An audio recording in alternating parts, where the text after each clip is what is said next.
원자재 값은 오르고 추가 공사비 분쟁이 늘면서 주택사업 리스크가 커지고 있습니다. 건설사들이 경쟁 수준은커녕 단독 입찰마저 피하고 있는 실정인데요. 업계 1위인 삼성물산이 가구당 이주비로만 10억 원을 주겠다며 경쟁을 불사하는 지역이 있습니다.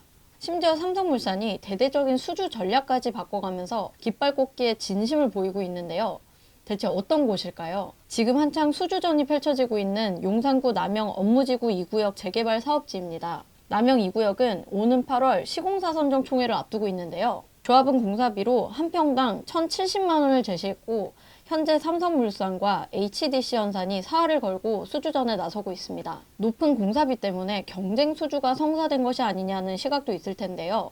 요즘은 조합이 공사비 1,000만 원 이상을 제시해도 건설사들이 쉽게 나서지 않고 있는데요. 남영 2구역은 독보적인 입지와 사업성으로 건설사들의 경쟁을 이끌어내고 있는 겁니다. 남영 2구역은 1만 7천여 제곱미터를 재개발해 최고 34층, 565가구 아파트와 80실 오피스텔, 복합청사 등을 짓는 내용의 재개발 사업인데요. 예정 공사비는 7천억 수준으로 알려졌습니다.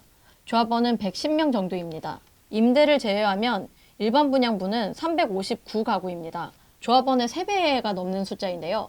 여기에 오피스텔 상가까지 합하면 일반 분양분 비율이 60% 수준에 달합니다. 지금 서울에서 이 정도 사업성을 가진 구역은 별로 없다고 하는데요. 사업성이 워낙 좋다 보니 조합원 중에서 분담금을 내는 사람은 거의 없을 것으로 추정하고 있습니다. 지리적으로도 매우 뛰어납니다. 준미대사관 이전 예정지가 200m 내에 있어 용산 내 노른자위로 꼽히는데요. 대통령 집무실과는 직경 1km 이내에 있고 근처에는 용산국제업무지구와 용산공원이 개발을 진행 중입니다. 서울 지하철 4호선 속대입구역과 1호선 남영역 사이에 있는 더블 역세권이기도 합니다. 두 건설사 모두 남영 2구역의 선택을 받기 위해 파격적인 조건을 내걸고 있습니다. 우선 삼성 쪽 제안을 보겠습니다. 단지명은 레미안 수페로스. 총 공사비는 6,614억을 제안했습니다. 공사비 인상 없는 확정 공사비입니다. 현산보다 145억이나 낮은 건데요. 총 공사비를 연면적으로 나눈 평당 공사비로 환산하면 1,048만 원 수준입니다.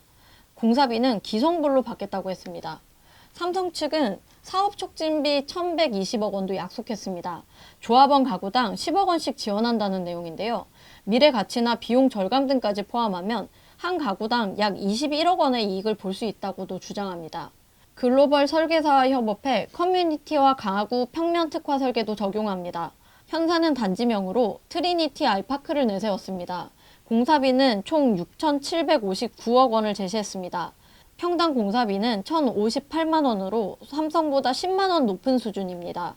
다만 현사는 2년 2개월간 물가 변동이 없는 확정 공사비 조건을 내세웠습니다. 2년 동안의 물가 인상률을 감안하면 삼성보다는 1,000억이 싸다는 주장을 내세우고 있는데요. 공사비 산출을 위한 기준 시점은 2026년 8월로 정했습니다. 일반적으로 공사비 산정 시점은 입찰 마감을 기준으로 두지만 현사는 물가 상승에 따른 공사비 증액 시기를 최대한 뒤로 미룬 겁니다. 현산에서도 삼성 못지않게 각종 글로벌 설계 그룹, 컨설팅 그룹과 손 잡겠다는 계획입니다. 단지를 고급화하고 사업비 전액을 업계 최저금리로 책임 조달하겠다는 등의 약속도 했습니다. 두 건설사는 남영 2구역 수주의 진심인 모습인데요. 속사정을 파헤쳐보면 그럴 수밖에 없다는 말이 나옵니다. 삼성의 경우 명실상부한 업계 1위지만 현재 도시정비 사업에서는 전혀 힘을 쓰지 못하고 있습니다. 한동안 정비 사업에 전혀 나서지 않다가 2020년 시장 복귀를 알렸는데요. 현재까지 한 번도 경쟁 입찰에서 승리하지 못했습니다. 올 초에는 사업비 1조 규모인 부산 촉진 재개발 수주전에서 포스코 ENC에게 패배했습니다.